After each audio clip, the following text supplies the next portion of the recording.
હારીજ દરજી society નજીક ખુલ્લી ભૂગર્ભ ગટરમાં આખલું ખાબકતા મોત. હારીજ નગરપાલિકા તંત્રની ઘોર બેદરકારી આવી સામે. હારીજ શહેરમાં બોચરાજી બાયપાસ હાઈવે દરજી સોસાયટી વિસ્તારની સામે ખુલ્લી ભૂગર્ભ ગટર જોખમી બની હતી.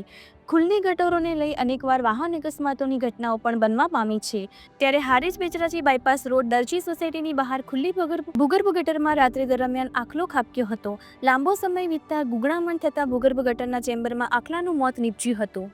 ખુલ્લી ભૂગર્ભ ગટરમાં ગરકાવ થતા ગુંગળામણને કારણે આખલાનું કરુણ મોત નીપજ્યું હતું. ઘટનાની જાણ કરતા સ્થાનિકો દોડી આવી જલારામ સેવા સમિતિના ગૌસેવક હિતેશભાઈ ઠક્કરને જાણ કરતા સેવાભાવી ટીમના યુવાનોએ જેસીબી દ્વારા મૃતક આખલાને બહાર નીકાળી દફનવિધિ કરવાની કામગીરી હાથ ધરાઈ હતી. હારીજ શહેરમાં આમ ક્યાં સુધી શહેરનો વિકાસ રૂંધાતો રહેશે, જે સવાલો ઊભા થઈ રહ્યા છે. અહેવાલ અનિલ રામાનું, રાધનપુર, પાટણ.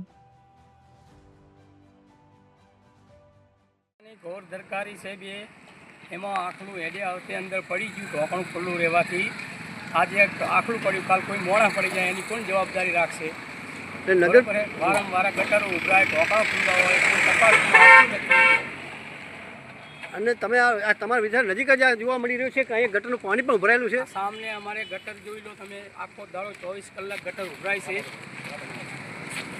જોઈ રહ્યા છો તમે, આ જોઈ રહ્યા છો.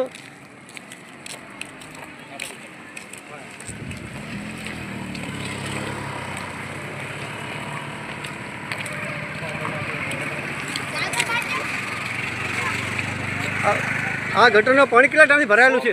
એક ધારી ભરી રહેશે, એનું કોઈ સમૂહ કરવા કોઈ આવતું નથી, કોઈ લમણો વારતું નથી આ મકાન. અને આ વિસ્તારમાં આ ટેકરા ભીલપુરો વિસ્તાર છે યાર. હા, તો તમારા નગરપાલિકાને શું કહેવા માંગો છો તમે? નગરપાલિકાની બેદરકારી છે, એમને થોડીક તો તપાસ રાખવી પડે. કયું ઢોકણું ખુલ્લું, કોઈ સાફ સફાઈ કરવા કોઈ આવતું જ નથી. સાફ સફાઈ કરવા કોઈ આવતું જ નથી. આવતું જ નહીં. આ પાણી કેટલા ટાઈમથી ભરેલું છે? 6 મહિનાથી. શું નામ છે આપનું? કનુભાઈ.